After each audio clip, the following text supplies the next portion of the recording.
주간 세계 테러 동향 지역별 주간 테러 정보 G맨의 임보희입니다. 먼저 아시아 태평양 아프간 소식입니다. 5월 8일 카불의 샤헤드 울 슈하다 고교 인근에서 폭탄이 터져 적어도 68명이 사망하고 165명이 부상을 당했습니다. 중상자도 많아 테러 희생자는 더 늘어날 것으로 보입니다. 또한 사망자 다수가 학교에 재학 중인 학생, 특히 여학생으로 드러나 심각성을 더하고 있습니다. 이 학교는 남녀가 성별에 따라 3교대로 수업을 하는데 여학생들이 참여한 두 번째 수업 직후 테러가 일어난 것으로 알려졌습니다. 테러 배후를 자처하는 세력은 아직 나타나지 않고 있으나 탈레반이 유력하다고 보고 있습니다. 가부장적 이슬람 율법을 고집하는 탈레반은 여성의 교육과 사회활동을 불허합니다. 때문에 이날 공격이 여학생들에게 집중된 것은 탈레반의 소행을 점치는 핵심 근거가 될 수 있다고 보고 있습니다. 아프간 대통령은 탈레반은 불법 전쟁과 폭력을 확대해 위기를 평화적으로 해결하기를 거부하며 상황을 복잡하게 만들고 있다고 비난했습니다. 이번 테러가 미군 철군 이후 아프간의 혼란상을 보여주는 예고편이자 축소판이라고 말하고 있습니다.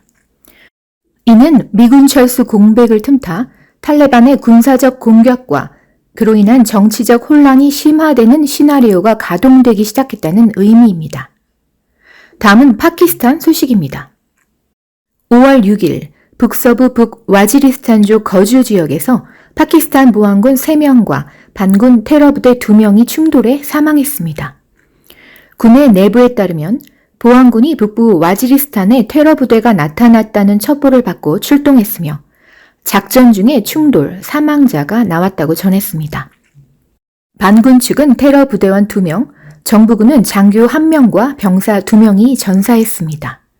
북와지리스탄 지역은 키베르 파크툰스와 지역의 파키스탄, 아프가니스탄 국경을 따라 뻗어 있는 곳으로 몇 년 전만 해도 치열한 교전의 중심지였습니다. 하지만 정부군이 여러 차례의 소탕전을 거듭한 결과 지금은 대부분의 반군이 축출되었습니다. 대부분 지역이 정부군에 의해 평정되었지만 간헐적으로 탈레반군의 패잔병들이 돌아와서 기회만 있으면 보안군을 향해 매복 기습을 가하고 있는 것이라고 전했습니다. 다음은 알카에다 소식입니다. 알카에다 대변인은 CNN의 인터뷰 요청에 아프가니스탄에서 탈레반 전우들의 보호 덕분에 지하드 전선은 성공적으로 운영되었고 미국이 이슬람권에서 추방되지 않는 한 전쟁을 계속할 것이라고 답변했습니다. CNN 국가안보 전문가는 알카에다의 답변이 실행 가능성이 크고 아프가니스탄 민 파키스탄 탈레반과 지속적인 형제 관계를 맺고 있어 이를 통한 세력 회복 가능성을 경고했다고 전했습니다. 다음은 중동 아프리카 소식입니다. 먼저 이스라엘입니다. 5월 10일 팔레스타인 무장정파 하마스가 이스라엘을 겨냥해 로켓포 150발로 공격하자 이스라엘이 즉시 보복성 공습을 감행해 25명이 사망하고 125명이 부상당했다고 전했습니다. 이스라엘군은 이번 공격이 하마스의 군 기지 등을 목표로 실시됐다고 밝혔습니다. 예루살렘과 서한 지구에서는 팔레스타인 시민이 700명 이상 다친 것으로 알려졌으며 앞서 하마스는 가자 지구에서 이스라엘을 향해 로켓포 150발을 발사했다고 전했습니다. 하마스의 공격으로 예루살렘과 텔아비브 등 곳곳에서 주민들이 대피했습니다. 네타냐후 총리는 가자 지구 테러 집단이 레드라인을 넘어 우리를 공격했다며 이스라엘은 강력한 힘으로 응징할 것이라고 경고했습니다. 이 같은 무력 충돌은 라마다 막바지였던 지난 7일 동예루살렘에서 팔레스타인 시위대가 이스라엘 경찰과 충돌하면서 벌어졌습니다. 이스라엘이 동예루살렘 셰이크자라 정착촌에 살고 있는 팔레스타인인을 상대로 퇴거 압박을 가한 동시에 라마단 기간 신앙생활에도 제재를 가하자 쌓인 분노가 폭발한 것으로 보입니다. 다음은 이라크 소식입니다. 5월 10일 ISIS의 이라크 내 범죄를 조사해온 UN 조사단은 IS가 야지디족을 살해했다는 명백하고도 확실한 증거를 확보했다고 공식 발표했습니다. 야지디족에 대한 대량 학살 범죄에 책임이 있는 가해자 집단이 IS라는 것을 확신한다고 전했습니다. 한편 지난해 8월 3일에는 이라크 신자르에서 이슬람 극단주의 무장단체 IS 부대가 이라크 소수민족 야지디족을 학살한 지 6주기를 맞아 비난이 쏟아지기도 했습니다. 이라크의 노벨 평화상 수상자인 나디아 무라드라 인권변호사 아말 클루니는 그날 공동성명에서 야지디족 수천 명과 여성 7천여 명을 학살한 IS를 법의 심판대에 세우지도 못했다면서 비난의 목소리를 높였습니다. 유엔이 조사단을 꾸려 IS의 인종 청소 범죄에 대해 조사한 것은 그로부터 9개월 만의 일입니다. 다음은 사하라 이남 아프리카 소식입니다. 먼저 나이지리아입니다. 5월 7일 남부 리버스주의 한 검문소에서 무장괴한들의 잇단 경찰 공격으로 최소 7명의 경찰이 사망했습니다. 무장괴한들은 총격을 가한 뒤 다른 두 곳의 경찰서를 찾아 경찰관들을 살해했습니다. 경찰은 공격을 가한 범인 중 2명을 사살했지만 도망친 나머지 범인들을 찾고 있습니다. 공격의 배후는 최근 급증하고 있는 경찰을 겨냥한 분리주의자들이 유력하다고 보고 있습니다.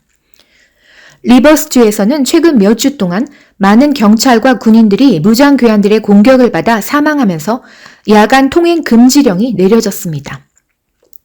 하루 전인 6일에도 인근 아남브라주의 경찰서가 공격을 받아 경찰 2명이 목숨을 잃었습니다. 당국은 불법단체로 규정된 비아프라 원주민 인민이 이 같은 공격을 가했다고 비난했습니다. 다음은 민주 콩고 소식입니다. 5월 7일 치세케티 대통령이 치안 불안 지역인 동부 2개 주에 한 달간 계엄령을 선포했습니다. 대통령은 전국 TV로 중계된 담화에서 군경이 6일부터 노스키브와 이트리주의 통제를 접수해 유혈 사태를 막고 치안을 회복할 것이라고 밝혔습니다. 이들 2개 주에선 올해 들어 수백 명이 폭력 사태로 사망했습니다.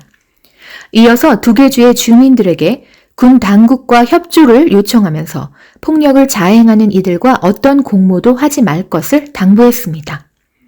보안군은 계엄령 동안 가택을 수색하고 무기를 압수하며 여행을 금지할 권한 등을 갖고 있다고 전했습니다.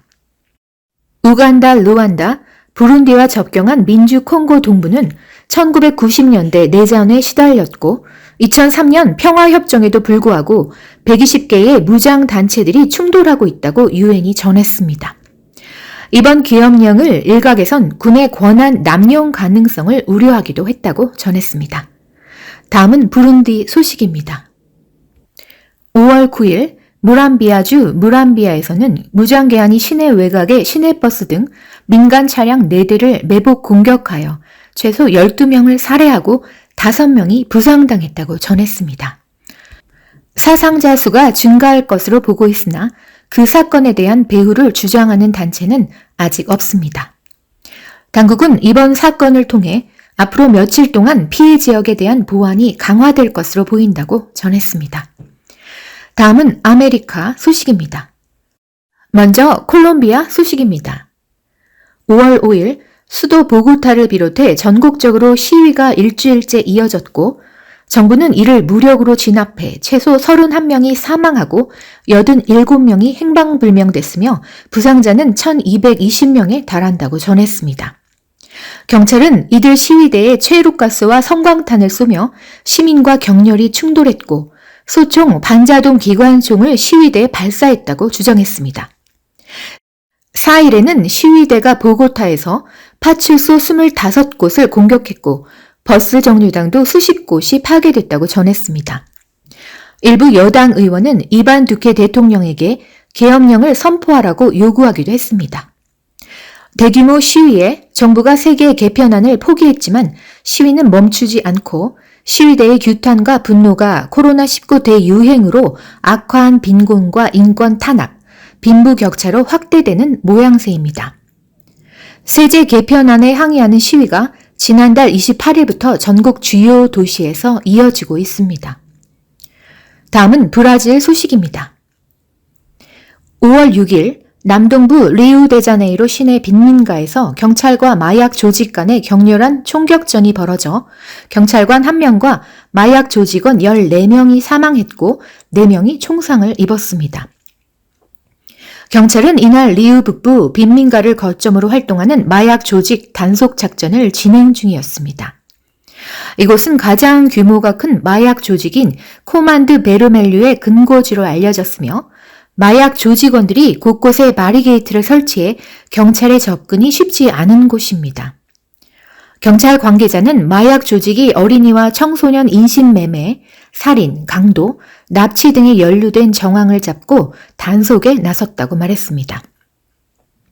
지난달 27, 28일 주택가 여러 곳에서는 경찰과 마약 조직원 간에 벌어진 총격전으로 최소한 9명이 사망하고 9명이 부상당했습니다.